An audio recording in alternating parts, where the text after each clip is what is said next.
So what are you doing differently this season? How do you grow your audience? So technology. What do you have on the boat? What do you use when you leave the boat? Oh, That's a lot of pressure.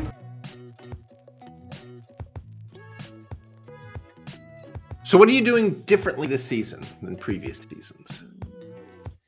Go ahead. so in previous seasons, what did we do? This is boat number 4. We visited roughly, I think, 30 countries, got lost in the jungle, participated into the largest water fight in the world, tried food that we probably shouldn't even name on that stream because it would not be a good idea.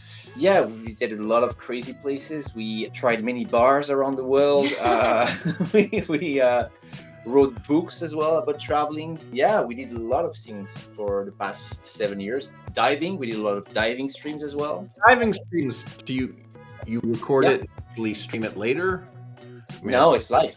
No, it's live Live streaming. even with the- You can do that. Yeah. You can.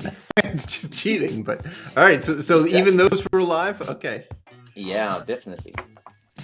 And for this sailing season, I think we want to do more of that kind It's of going to stuff. be the key. It's going to be the center point of this season, sailing, going on the water, exploring, and also taking care of the environment. We want to start doing artificial reef live on stream. Anything you're doing differently this year that you haven't mentioned? One thing we're doing really differently is, it's a detail, but it's something you have to think about when you're on a boat. I'm taking much better care of the gear. Yeah. And I'm not saying that before we used to like throw it around and like, smash it with rocks. I'm saying that when you're on a boat, a piece of equipment that you will leave on the table for 2 days will die because of the salty air, humidity. So this year, really one of the focus was to be extremely careful with the gear because we cannot kill a LiveU box every year. It's eventually LiveU will say, okay, that's too much. And then, as we said, we are also going to focus way more on diving, definitely. Yeah. Okay. Yeah, you have to be so careful. The equipment all has to go way back in its spot, locked in that case, right? I guess you have. That's what we're cases doing. and everything. I have cases with humidity meter in it to check the level of humidity in my boxes, and yes. Yeah. Very thorough this time. Good. LiveU rolls their eyes, watching you corrode another box. Like, no. No, They, I'm not. they probably Yeah. have a new. They probably have some new model every year they want you using anyway, right? No, because the one we're using right now and the one that works with the boat is quite specific. It works with some antennas that we have on the boat, so I think that's why we're annoying. Actually, when we knock at their door saying, "Hey, we just broke a new one," I think they're annoyed because they're like, "Oh, we don't even know if we still have those." You know, like they're like prehistorical, and they're like 5 years old. So I think that's the problem. We need that tech that is quite old, and I'm not sure they have much more left.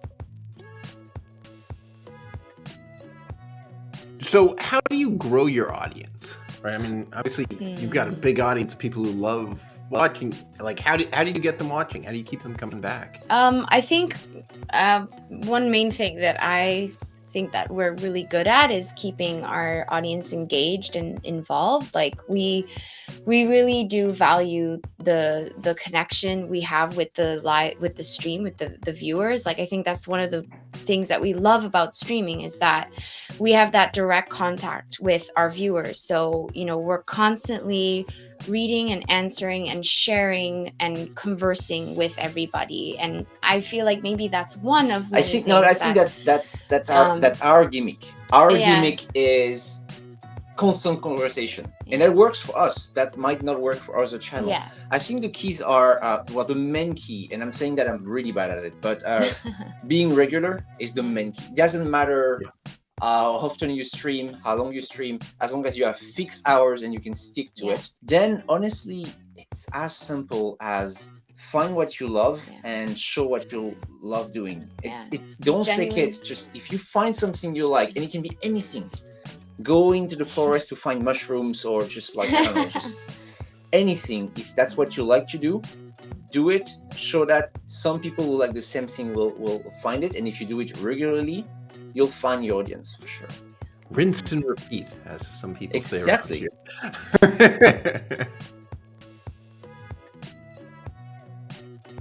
So technology. Why don't we talk about that for a minute? What do you have on the boat for Oh, this year I went overboard. This boat is crazy. I think we have a total of like 6 or 7 cameras, depending on what we need. 2 different drones, one underwater drone, one flying drone, 2 different kind of underwater setup, depending if you want to send a drone, or we have a shoulder camera that I built myself for diving. And then under this, the map table, it's basically our streaming backpack. And in there we have the LiveU setup that is linked to wireless HDMI, because definitely cables are not a good idea on boats. And that way we can move freely up to 300 meters away from the boat. So the boat is the streaming station, but we can get away from it and it still works. And we have antennas as well. Yeah, a lot of antennas. And nice. Starlink. And Starlink. All right. So how's the Starlink working for you? There is a lot of goods and bads, I think. It's an amazing piece of... as someone who loves everything technological, I mean, I want to hug it. It's so beautiful. It's such a perfect piece of technology. I don't think that it's the best thing for streaming, at least not by itself. Right now we're using LiveU, and as a combination with LiveU, it's fantastic because it can catch up when the SIM cards will drop. But by itself, the upload is a bit low, and there is a lot of little drops. Not that many, but enough that it will be annoying over the course of an hour. I think it's really promising. Not there just yet. And the price for what we would like to do, for example, crossing an ocean and having connection all along the way, the price are still too high. The Maritime Pack, I think, is 2,500 euros. It's way too much for us. Oh, per month is that high? Yeah. Okay. I've got one of the RV ones. That's what we have as well. $139 a month or whatever. And it works really well. And for coastal cruising, it should be fine, even when we're moving, because it works when you move really slow, and that's what a boat does. It moves really slow. It's a really good addition. And for us, because we're nomads, it's amazing to have that really powerful hotspot on the boat, not just for streaming, but also for everything else. So what do you use when you leave the boat? Is that just a LiveU? We have 2 different backpack. Do you want to talk about yours? Yeah, sure. Especially if I'm on my own, if I'm doing just some regular land travel, I like to pack light. You know, I'm not a very strong person, so the smaller the better for me. So I still use the LiveU Solo and 3 SIM cards and just the, little Sony action cam that everyone uses. That's still my fallback, especially when I'm on my own. In places like Thailand and stuff where the connection is fantastic, pretty much everywhere you go, you don't really need anything over the top. So that's my gear for when I'm alone on land. Yeah. Mine is a bit bigger. Well, used to be a bit bigger. Normally I have a backpack with the LU 600. It's one of the largest unit from LiveU, and I'm using a professional camera because I'm a photographer, so I like to have good images. But last year I realized that carrying an equipment was roughly 30,000 euro out of your boat on the waves and everything was extremely dumb. So this year we won't be doing that. So we have a setup on the boat, and we're gonna have a lens setup, and the lens setup will basically be a phone, a hotspot, and the hotspot working with the phone with Speedify. Nice. That way we can have a setup that is much cheaper. 4G now works so well that you pretty much have it anywhere. Yeah. And when it's a bit slow, well, that's why we have Speedify, to get a stronger connection. And that way also will be more free. There is so many times where that setup is a little bit intimidating to the people we meet, or that kind of get us noticed way too much. If we just have a stabilizer like that and a phone on it, we look like any other tourist. So that will be a lens setup during that trip on the boat. Excited to switch to that, to the lens stuff. Right. So what's your relation? So LiveU, you guys are you're sponsored by them, I take it? I never know. What's it's partnership? Yeah, as a live streamer for the past few years, we work with many companies, and there it's just honestly sometimes it feels more like friendship. Yeah. We love the team. We just sent a gift a few days ago.